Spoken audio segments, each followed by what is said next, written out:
جب آپ صلی اللہ علیہ وسلم نے حضرت معاذ بن جبل کو یمن کا گورنر بنا کے بھیجا تو ان کو حکم دیا کہ ان کو بتانا تمہارے رب نے تم پہ زکوٰۃ فرض کی ہے جو تمہارے مالداروں سے لی جائے گی جبرن، زبردستی.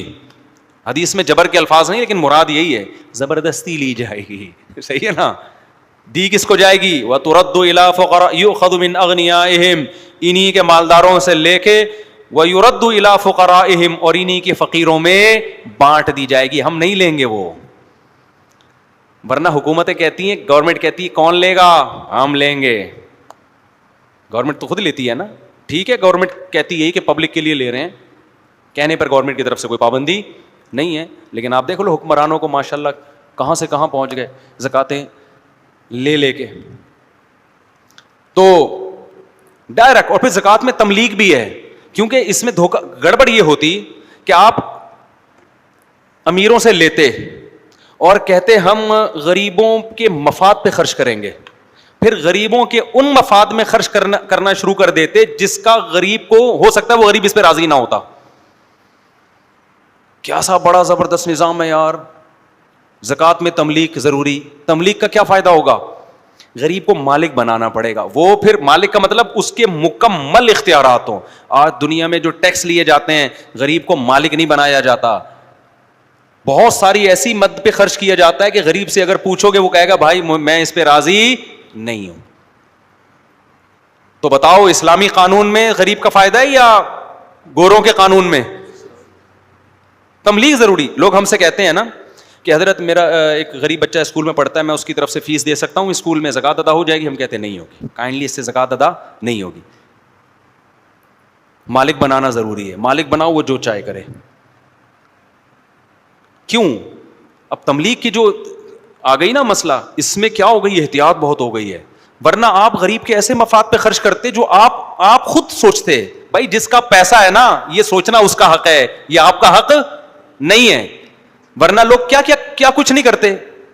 دیکھو بہنوں کی وراثت کھاتے ہیں نا لوگ، تو دو طریقے ہوتے ہیں کھانے کے. ایک طریقہ یہ کہ کھا کے ڈکار مار کے بھاگ گئے آپ، بدنام ہو جاتے. تو ایک طریقہ یہ ہوتا ہے کہ بھائی یہ پیسہ ہمیں دے دو، میں ہوں نا، میں ہوں عید بقرعید پہ کپڑے، یہ ہم آپ ہی کے لیے، بھائی میں تمہارا بھائی ہوں، میں کوئی لے کے تھوڑی بھاگ رہا ہوں، میں آپ کے مفاد میں خرچ کروں گا. پھر عید بقرعید پہ کچھ کپڑے بنا کے دے دیے اس کو، کچھ کبھی اس کی بچی کی شادی میں کچھ خرچہ کر دیا. کیا وہ غریب بہن اس پہ راضی ہوتی ہے؟ اس سے پوچھا جائے وہ کہے کہ بھائی جتنی میں اپنی خیر خواہ ہوں نا، جتنا مجھے اپنے بارے میں پتا ہے کہ مجھے بقرعید کے کپڑے بنانے ہیں یا عید کے کپڑے بنانے ہیں، یہ مجھے زیادہ پتا ہے. اس کی مثال دیکھو، آپ جب تنخواہ لیتے ہو آفس سے، تو اگر وہ 1,00,000 روپے تنخواہ تھی، آپ کے باس کہے کہ اب آپ کو 1,00,000 نہیں ملیں گے، ہم آپ کے مفاد میں اس کو خرچ کریں گے، آپ کے قوم کے وسیع تر مفاد میں. آپ جب بیمار ہوگے تو علاج کون کرائے گا؟ ہم کرائیں گے. آپ کی گاڑی کو کچھ ہو گیا تو مسئلہ ہمارا ہے. آپ بولو گے تو مجھے دے دے بھائی، میں جتنا اپنے آپ کو بہتر سمجھتا ہوں آپ نہیں سمجھتے. کائنڈلی یہ نصیحت کسی اور کو نا، مجھے پیسے پکڑا، مجھے پتا ہے میرے، وہ کہہ رہے نہیں ایکچولی دیکھیں علاج اتنا مہنگا ہو گیا ہے نا، ایکچولی ہمیں پتا ہے آپ بے وقوف ہو، آپ 1,00,000 روپے ضائع کر دو گے، ایکچولی ہم آپ کے خیر خواہ ہیں. ایکچولی آپ کہہ گئے ایکچولی کو ایک طرف رکھ، مجھے چاہیے پیسہ. اگر پھر بھی نہ مانے تو پھر آپ اس کو پتہ ہے کیا کہنا؟ آپ کہنا ایکچولی میں کل سے آفس نہیں آؤں گا، آپ نے جو میرے ذمہ کام لگایا ہے نا، ایکچولی یہ کیل یہاں ٹھوکنے کے بجائے اگر میں ادھر ٹھوک دوں گا نا، اس سے کمپنی کو زیادہ فائدہ ہوگا. ایکچولی یہ جو آپ مجھے کہتے ہیں نا صبح صبح آ کے بجلی کا بٹن آن کر دیا کرو، آف کر دیا کرو، میں آف رکھوں گا تاکہ آپ سولر پہ آ جاؤ.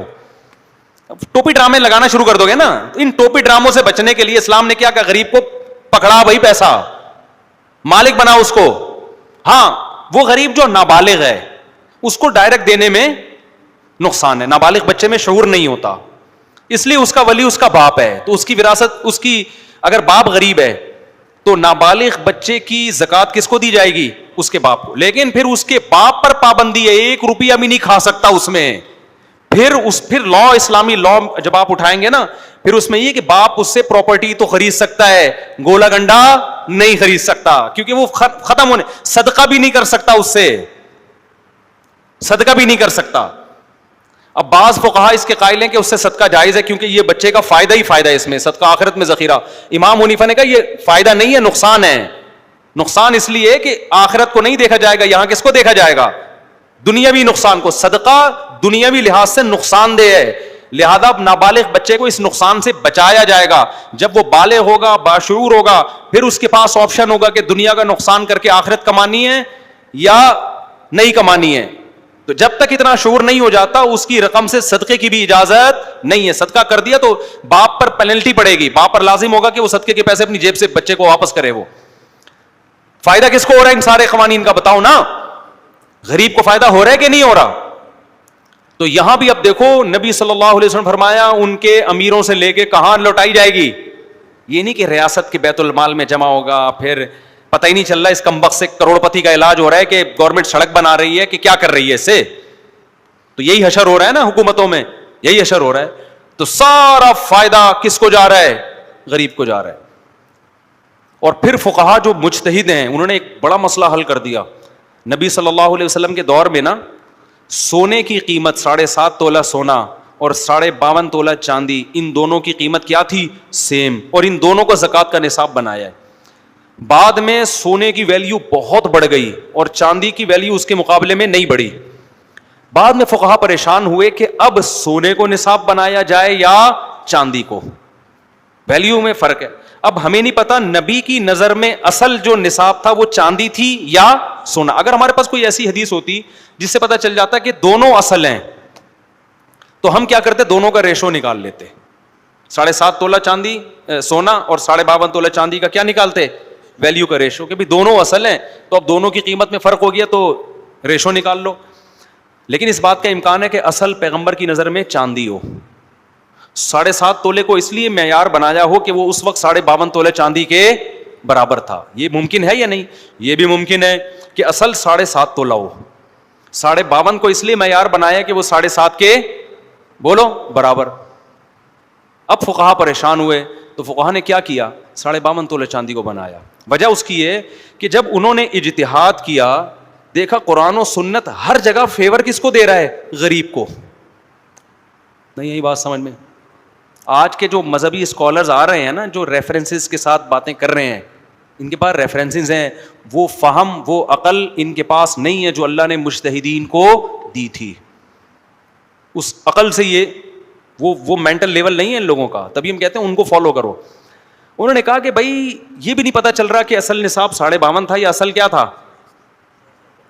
لیکن یہ تو پتا ہے کہ جہاں مسئلہ آئے گا نا امیر غریب کا, اسلام فیور کس کو کر رہا ہے؟ زکوٰۃ تو ہے ہی غریبوں کے لیے. تو انہوں نے کہا بھائی ہر دور میں وہ نصاب اصل رہے گا جس کی ویلیو کم ہے, تاکہ زیادہ لوگوں پہ زکوٰۃ واجب ہو.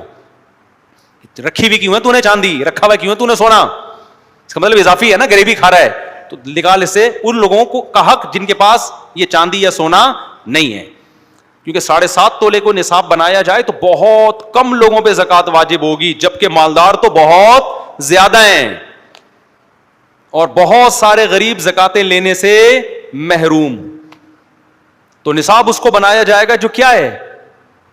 آج اگر 52.5 تولے چاندی کی ویلیو بہت زیادہ ہو جاتی ہے, کل علماء کا فتویٰ چینج ہو جائے گا کہ اب قیمت دیکھنی ہے 7.5 تولے کی. ہو سکتا ہے آپ لوگ بولے ابے یار اتنے عرصے سے یہ بولتے رہے 52.5 تولہ چاندی کی اصل معیار ہے, پرانی ساری کتابوں میں یہ لکھا ہے, اب کیا معیار ہو گیا 7.5 تولہ. یار یہ تو مولوی ایک جگہ ٹکتے ہی نہیں ہے بھائی, وہ ٹکے ہوئے ہیں ایک ہی جگہ. اصول وہی ہے کہ جو سستا ہوگا معیار اس کو.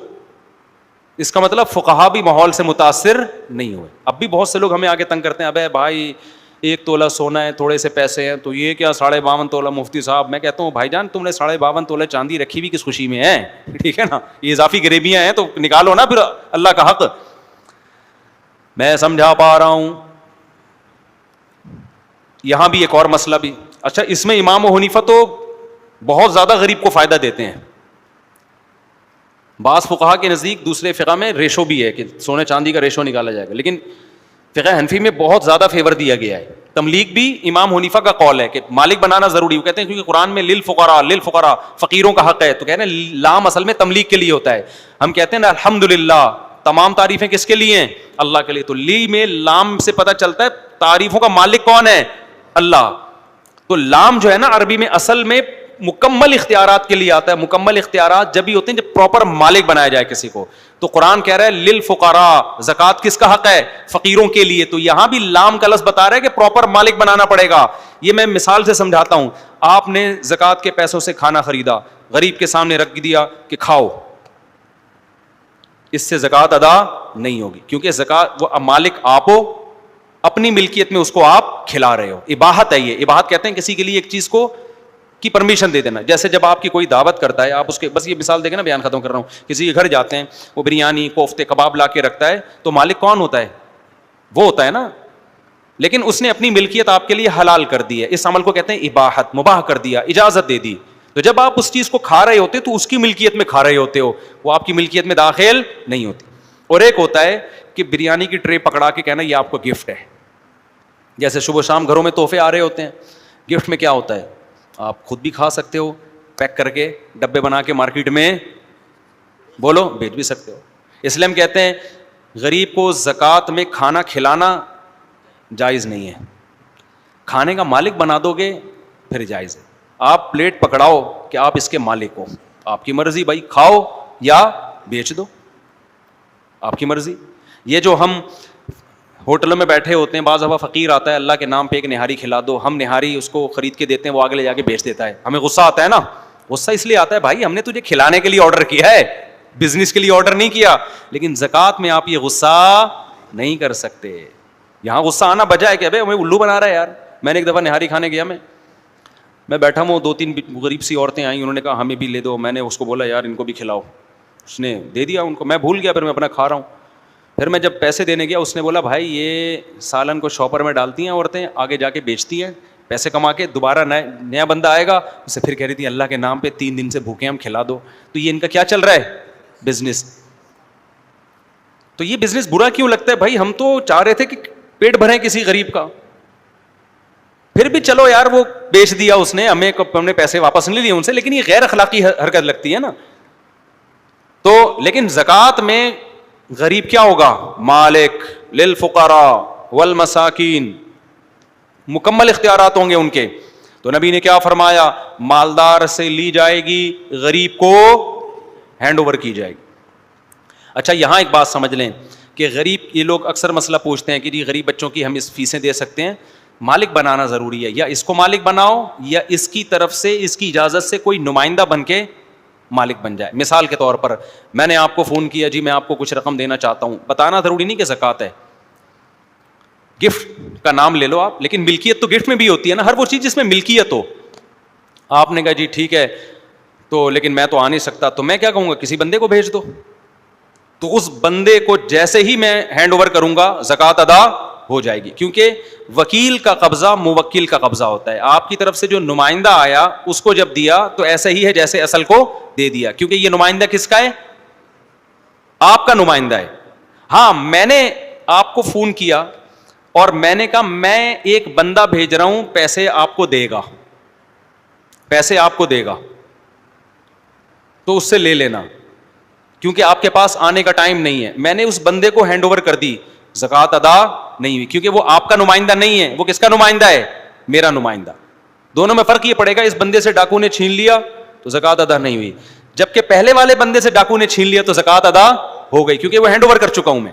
اب سمجھو, جب آپ کسی غریب کی فیس دینا چاہتے ہیں نا, اور غریب بالغ ہو, تو پھر اس کا طریقہ یہ ہے کہ آپ اس کو بولو کہ یار میں کچھ رقم آپ کو دینا چاہتا ہوں منتھلی, لیکن آپ چونکہ ٹیوشن بھی پڑھ رہے ہو, تو اگر میں یوں کر لوں کہ ڈائریکٹ آپ کو دینے کے بجائے اس ٹیچر کو دے دیا کروں جس کو آپ نے فیس دینی ہے, تو وہ میں ہی دے دیا کروں, تو آپ کی طرف سے اجازت ہے؟ وہ کہے ہاں اجازت ہے. اب یہ وکیل کا قبضہ, جو ٹیچر ہے نا وہ اس بچے کا وکیل بن کے قبضہ کرے گا, اب زکوٰۃ ادا ہو جائے گی.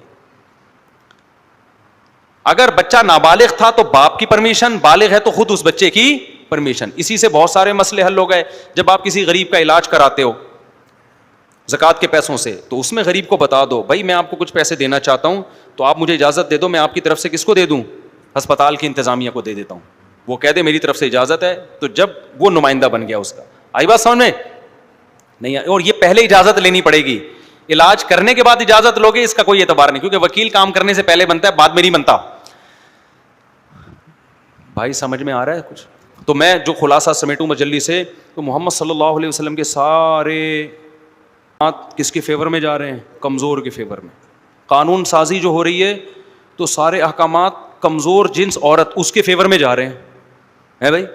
آپ اسلامی قوانین بھی دیکھیں نا، مرد جگڑ رہا ہے، لوگوں کو صرف 4 شادیاں نظر آتی ہیں، تو 4 شادی میں بھی جکڑ یہ رہا ہے، گرل فرینڈ پہ پابندی لگ رہی ہے نا اس کی. اور عورت کو رشتوں کی سلیکشن میں آسانی ہو رہی ہے. جب 4 کی اجازت ہوگی تو عورت کی طرف رشتے اتنے آئیں گے کہ وہ کہے گی بھائی یہ بھی ہے یہ بھی ہے، تو اس کو آسانی ہو جائے گی. تو بہت سارے ہر چیز میں فائدہ کس کو ہو رہا ہے بھائی؟ غریب کا فائدہ ہو رہا ہے.